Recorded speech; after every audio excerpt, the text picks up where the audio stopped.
సెలబ్రిటీల జాతకాలు చెప్తూ ఫేమస్ అయిన వేణుస్వామి తాజాగా మరో సెలబ్రిటీ జాతకం చెప్పి హాట్ టాపిక్ గా మారారు. యూట్యూబ్ ఛానళ్లు సైతం కావాలనే అతన్ని పిలిపించుకొని సెన్సేషనల్ చేస్తుంటారు. ఇక వేణుస్వామి కూడా నోటికి వచ్చినట్టుగా మాట్లాడతాడు. ప్రభాస్ పని అయిపోయిందని అంటాడు.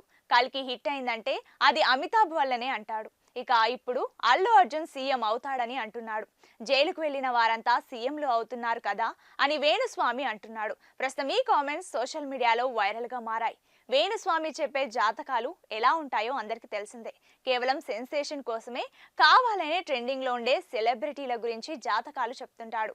అలా యూట్యూబ్ లో సోషల్ మీడియాలో ఎక్కువగా ట్రెండ్ అవుతుంటాడు. తాజాగా వేణుస్వామి అల్లు అర్జున్ గురించి చెప్పిన విషయాలు వైరల్ అవుతున్నాయి. జైలుకెళ్లిన వారంతా సీఎంలు అవుతున్నారు కదా, బన్నీ కూడా త్వరలోనే సీఎం అయ్యే ఛాన్స్ ఉందని అన్నాడు.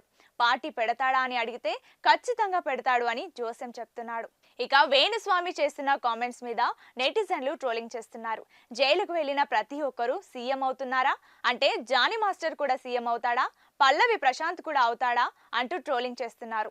వేణుస్వామి చెప్పేవి నిజం కావని, ఏదో చీకట్లో బాణం వేస్తుంటాడని, అందులో కొన్ని అలా జరుగుతుంటాయని విమర్శిస్తున్నారు. నాగ చైతన్య శోభిత ఎంగేజ్మెంట్ సమయంలోనూ ఇలానే వేణుస్వామి నోరు పారేసుకున్నాడు. సెలబ్రిటీల జాతకాలు ప్రైవేట్ గా మాట్లాడనని, వాటి గురించి ఎక్కడా కూడా చెప్పనని అన్నాడు. కానీ ఆ వెంటనే నాగ చైతన్య శోభిత జాతకాన్ని చెప్పాడు. దీంతో సోషల్ మీడియా సైతం వేణుస్వామి మీద ట్రోలింగ్ చేసింది. ఫిలిం జర్నలిస్ట్ అసోసియేషన్ కూడా వేణుస్వామి మీద కంప్లైంట్ చేసింది. దీంతో అతని భార్య శ్రీవాణి చేసిన రచ్చ, వదిలిన వీడియోలు అందరికీ తెలిసిందే. అల్లు అర్జున్ రాజకీయ ప్రవేశం గురించి కూడా గత 3 రోజుల క్రితం వార్తలు వచ్చాయి. ప్రశాంత్ కిషోర్ ను కలిశాడని కూడా అన్నారు.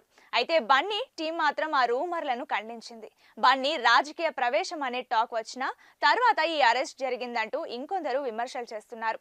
ఏది ఏమైనా కూడా అల్లు అర్జున్ అరెస్ట్ అనే అంశం మాత్రం 2 తెలుగు రాష్ట్రాల్లోనే కాకుండా దేశం మొత్తం చర్చలకు దారితీసింది. ఇక పుష్ప 2 సినిమాతో మరోసారి నేషనల్ వైడ్ ట్రెండ్ అయ్యారు టాలీవుడ్ ఐకాన్ స్టార్ అల్లు అర్జున్. ఈ సినిమా అతి తక్కువ టైంలోనే 1000 కోట్లకు పైగా కలెక్షన్స్ సాధించింది. ఇప్పుడు దేశవ్యాప్తంగా ఎక్కడ చూసినా పుష్ప 2 సినిమా గురించే చర్చ జరుగుతోంది. ఇక వేణుస్వామి చేస్తున్న కామెంట్స్ మీద నెటిజన్లు ట్రోలింగ్ చేస్తున్నారు.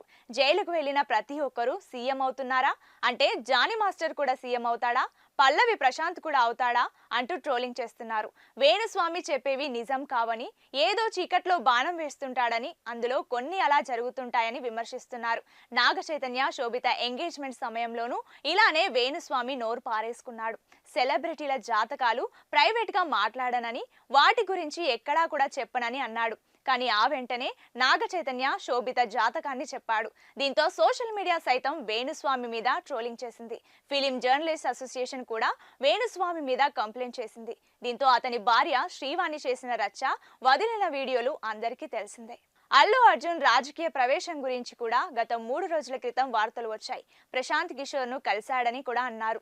అయితే బన్నీ టీం మాత్రం ఆ రూమర్లను ఖండించింది. బన్నీ రాజకీయ ప్రవేశం అనే టాక్ వచ్చినా తర్వాత ఈ అరెస్ట్ జరిగిందంటూ ఇంకొందరు విమర్శలు చేస్తున్నారు. ఏది ఏమైనా కూడా అల్లు అర్జున్ అరెస్ట్ అనే అంశం మాత్రం 2 తెలుగు రాష్ట్రాల్లోనే కాకుండా దేశం మొత్తం చర్చలకు దారితీసింది. ఇక పుష్ప 2 సినిమాతో మరోసారి నేషనల్ వైడ్ ట్రెండ్ అయ్యారు టాలీవుడ్ ఐకాన్ స్టార్ అల్లు అర్జున్. ఈ సినిమా అతి తక్కువ టైంలోనే 1000 కోట్లకు పైగా కలెక్షన్స్ సాధించింది. ఇప్పుడు దేశవ్యాప్తంగా ఎక్కడ చూసినా పుష్ప 2 సినిమా గురించే చర్చ జరుగుతోంది.